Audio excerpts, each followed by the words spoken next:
Bonjour à vous tous, le plaisir est pour moi de vous retrouver encore une fois aujourd'hui. Aujourd'hui, je voulais vous parler d'une chose qui est l'adoration. Il y a des définitions par rapport à l'adoration, mais nous allons essayer de tirer une conclusion en disant que l'adoration est l'expression de notre foi envers Dieu. La Bible dit par ailleurs que ceux qui s'approchent de Dieu doivent croire que Dieu existe et qu'il est le rémunérateur de ceux qui les cherchent. C'est-à-dire, avant de recevoir, il faut adorer d'abord. Avant de rencontrer Dieu, il faut l'adorer d'abord. C'est-à-dire, la clé qui te permet de rencontrer Dieu dans ta vie, c'est l'adoration. C'est-à-dire, l'adoration est sous forme aussi de la repentance, de la crainte de Dieu, de l'obéissance à Dieu. C'est-à-dire, celui qui adore, il craint, il obéit, il se répand toujours.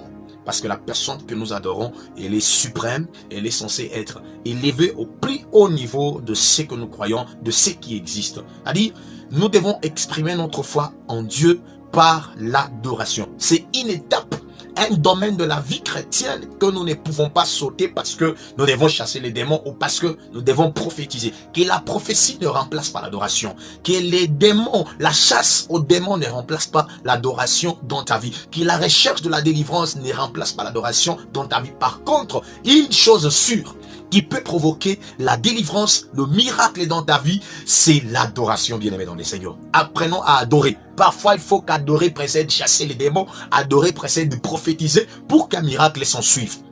Mais nous faisons aujourd'hui les contraires. Nous voulons d'abord vivre avant d'adorer. La Bible dit, quand nous nous approchons de Dieu, nous devons d'abord croire qu'il existe. C'est-à-dire, croire, la croyance, c'est ça la foi même.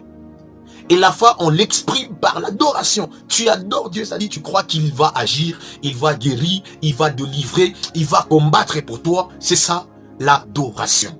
Vous savez, bien aimé dans les Seigneurs, parfois Dieu attend que tu l'adores pendant que toi tu chasses les démons, pendant que tu pries pour le lien de la famille, pendant que tu pries pour ta fécondité, pendant que tu pries pour ton mariage, pendant que tu pries pour ton travail. Tu as beaucoup prié, mais une seule chose que tu n'as pas fait, c'est l'adoration. Dieu attend, il attend ça de toi. Je connais des gens qui courent derrière les prophéties, derrière le miracle, cherchant les hommes de Dieu pour leur délivrance, pour qu'ils aient le mariage, pour qu'ils aient des enfants, mais ils ne savent pas adorer. Dieu attend de vous l'adoration. On peut te prophétiser, on peut te délivrer quand tu n'as pas encore adoré celui qui délivre, celui de qui la prophétie vient, qui est la parole. Bien aimé, il est impossible que tu vives un miracle. Parfois, nous rendons notre vie, bien aimé, imperméable au miracle parce que nous ne savons pas adorer Dieu, nous ne savons pas élever Dieu.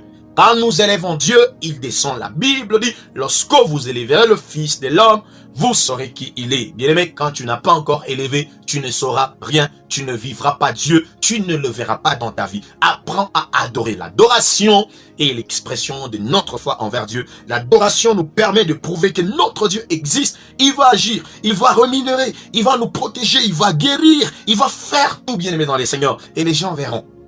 En toi, c'est Dieu là qui agit. Et Dieu te bénisse. Apprends à adorer Dieu. Arrête de chasser toujours les démons. Arrête toujours de chasser les liens de la famille. Arrête toujours de chercher à être prophétisé sans adorer. Adore d'abord, mon frère. La prophétie viendra après. Que Dieu te bénisse.